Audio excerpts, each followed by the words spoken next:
Assalamualaikum dan selamat datang ke channel Cikgu Zu.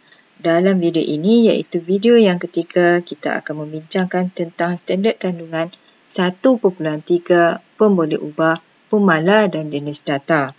Kita akan membincangkan soalan percubaan sains komputer bagi tahun 2019. Kita mulakan dengan soalan yang pertama. Rajah 1 menunjukkan sebahagian dari segmen atau cara. Okey, dan rajah 1 ini kita lihat ada tag HTML. Bermaksud segmen atau cara ini adalah segmen atau cara HTML. Okey, kita mulakan di baris yang pertama. Ini merupakan mula bagi atau cara HTML. Manakala di baris yang bawah ini sekali adalah tamat atau cara HTML. Okey, HTML ini berada dalam bentuk tag. Okey, tag mula tanpa slash. Tag yang bahagian tamat ada slash. Okey, sekarang kita lihat baris yang kedua. Okey, ini adalah head. Okey, head ini adalah kepala bagi laman sesawang. Di antara tag pembuka dan penutup head ini terdapat tag title. Okey, ini adalah tajuk laman sesawang. Tajuk bagi laman ini adalah atau cara mengira luas segi 4. Seterusnya kita lihat tag body. Okey, tag body ini adalah bahagian utama bagi laman sesawang. Di bawah body ini ada tag script. Okey, apabila ada tag script, ini bermakna atau cara HTML ini menggunakan JavaScript. Okey, kita lihat ada pembuka dan ada penutup. Untuk baris yang pertama ada var panjang, koma lebar, koma luas. Okey, baris ini adalah untuk pengisytiharan pemboleh ubah.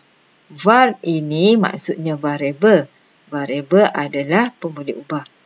Okey, yang seterusnya kita lihat panjang sama dengan 5. Lebar sama dengan 3. Okey, dua baris ini adalah baris untukkan nilai kepada pemboleh ubah. Ini bermakna pemboleh ubah panjang mempunyai nilai 5 dan pemboleh ubah lebar mempunyai nilai 3.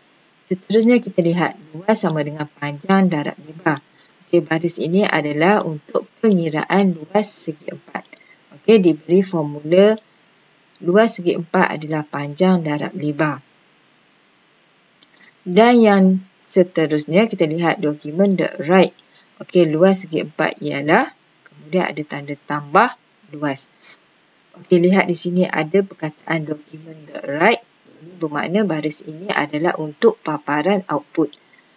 Okey, output yang akan dipaparkan adalah luas segi 4 ialah, kemudian akan paparkan luas hasil daripada pengiraan formula di atas ini. Okey.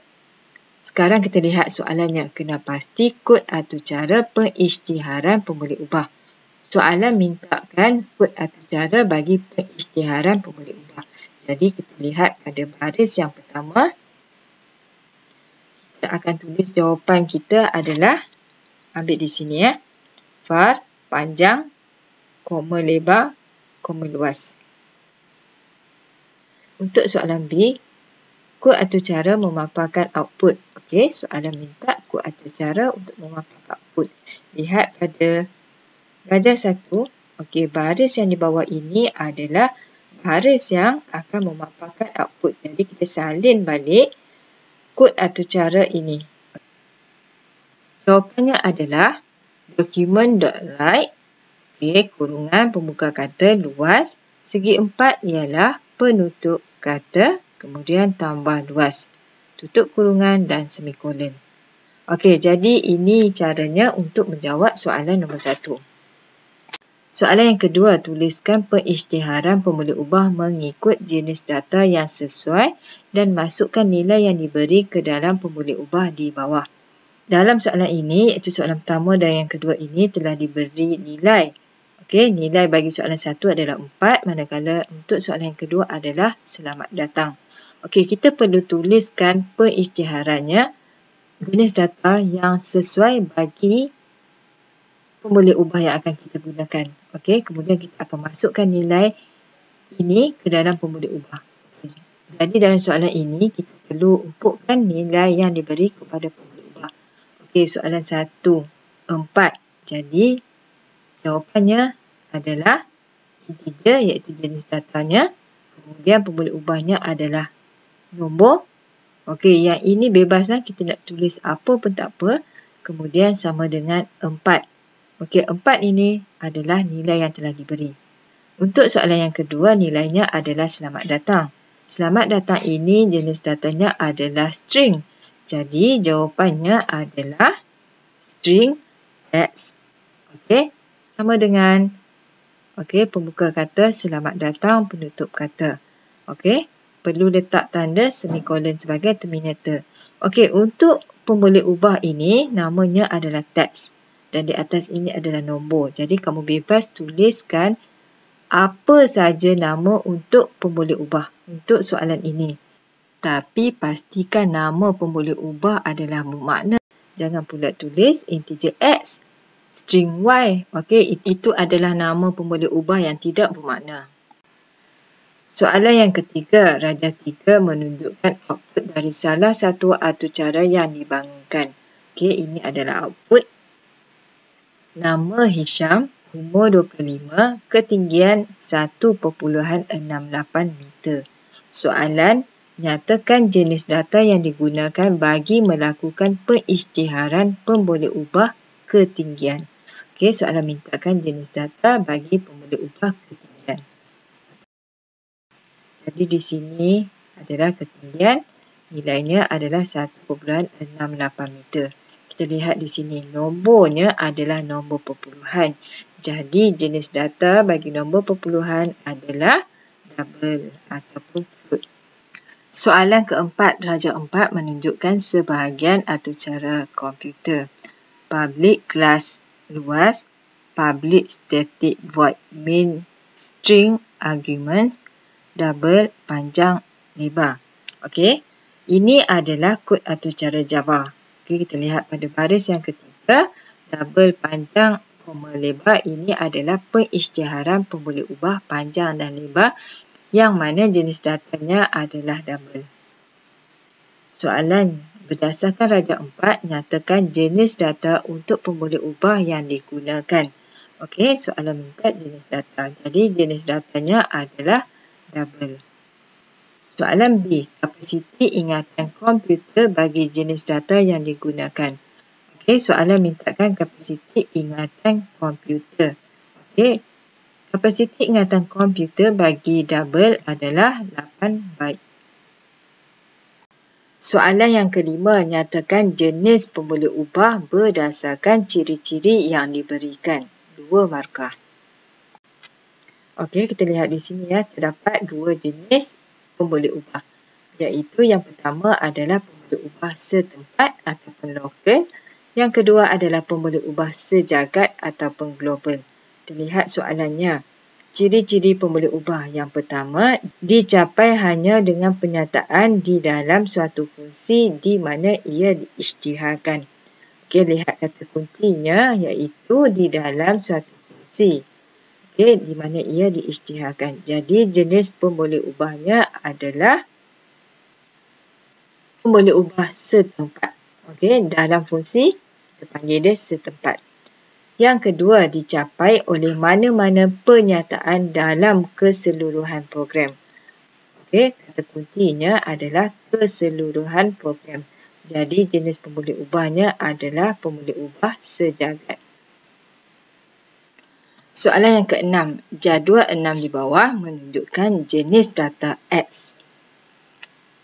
Jenis data X, data dalam bentuk pilihan iaitu memilih salah satu daripada sesuatu yang benar ataupun true atau palsu, false. Yang kedua, pengatur cara perlu menggunakan kata kunci benar atau palsu. Soalannya, namakan jenis data X tersebut. Okey, kita lihat di sini. Kata kuncinya adalah benar ataupun palsu. Jadi jawapannya adalah boolean. Soalan 7. Pernyataan 7 menunjukkan data yang diperlukan dalam sebuah atur cara. Pernyataan 7 adalah Ahmad ingin menghasilkan atur cara yang membenarkan input dimasukkan menggunakan papan kekunci. Input yang diperlukan adalah nama, umur dan alamat email. Soalannya, berdasarkan pernyataan 7, nyatakan jenis data bagi input alamat email. Okey. Soalan mintakan jenis data, alamat email. Sekarang kita lihat contoh alamat email. adam06@gmail.com. Okey, bagi alamat email ini terdiri daripada huruf-huruf. Contohnya Adam. Kemudian kita ada nombor 06 dan kita ada simbol @ Jadi apabila terdapat kombinasi huruf-huruf, nombor dan simbol, jadi jawapannya adalah string. Soalan 8. Berdasarkan pernyataan 8, beberapa pemboleh ubah diumpukkan dengan nilai tertentu. Okey, kita lihat di sini pemboleh ubah 1 diumpukkan nilai 525. Manakala pemboleh ubah 2 diumpukkan false. Pemboleh ubah yang diumpukkan nilai ialah pemboleh ubah 1 dan pemboleh ubah 2. Nyatakan jenis data setiap pemboleh ubah tersebut. Okey, soalan mintakan jenis data. Sekarang kita lihat. Okey, 525 jenis datanya adalah integer. Okey, untuk yang kedua, false ini jenis datanya adalah boolean. Jadi untuk soalan 1, pemboleh ubah 1, jenis datanya adalah integer. Manakala untuk soalan yang kedua, iaitu pemboleh ubah 2, jenis datanya adalah boolean. Soalan 9. Raja 9 menunjukkan sodukut untuk mengira harga tiket.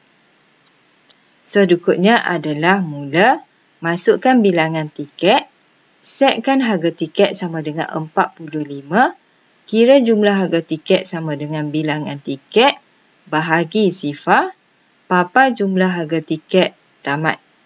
Okey, kita lihat di sini ya, bilangan tiket dan juga jumlah harga tiket. Pemboleh ubah adalah memori yang menyimpan nilai yang berubah-ubah. Jadi di sini bilangan tiket dan juga jumlah harga tiket adalah pemboleh ubah. Seterusnya harga tiket. Harga tiket telah ditetapkan iaitu 45. Okey, jadi harga tiket ini adalah pemalas yang mana nilainya adalah tetap. Soalannya, nyatakan satu pemboleh ubah yang terdapat dalam sodukut 1 markah. Soalan minta hanya satu sahaja jawapan. Jadi, boleh beri sama ada bilangan tiket ataupun jumlah harga tiket. Okey, satu jawapan sahaja. Soalan B, nyatakan pemalas yang terdapat dalam sodukut. Pemalahnya adalah harga tiket. Soalan 10 iaitu soalan yang terakhir. Tuliskan jawapan pada ruang yang disediakan. Okey, dalam Raja 10 ini ditunjukkan atur cara HTML. Di sini kita lihat ada HTML, kemudian ada body, kemudian di sini ada script. Okey, bila ada script, jadi HTML ini menggunakan kod JavaScript.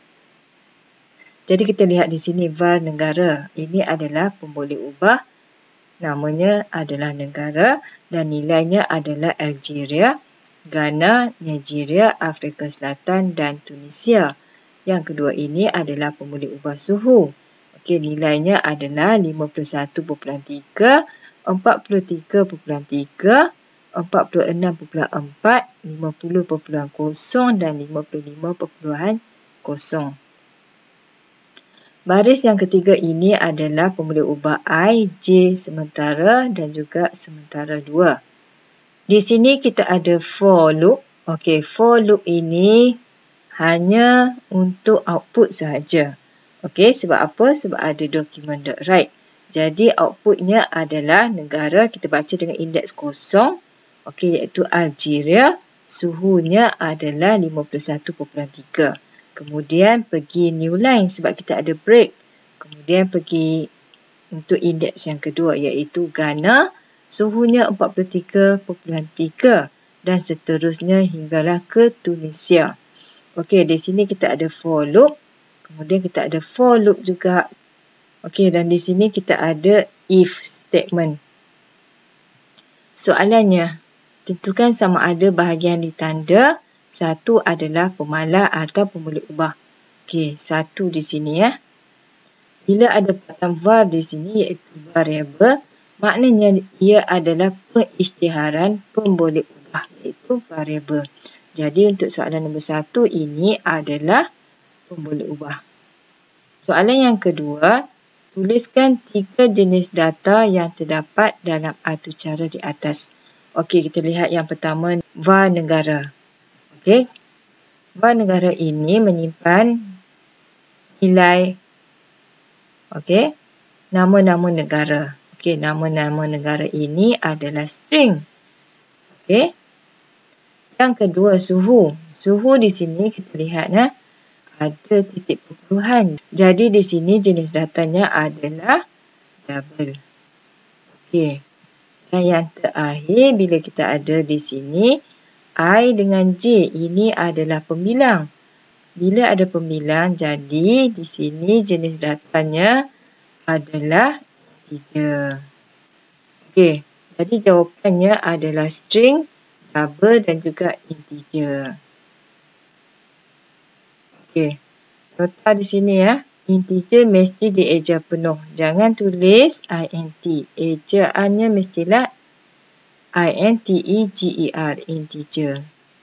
Okey, itu sahaja perkongsian untuk video kali ini. Semoga mendapat manfaat.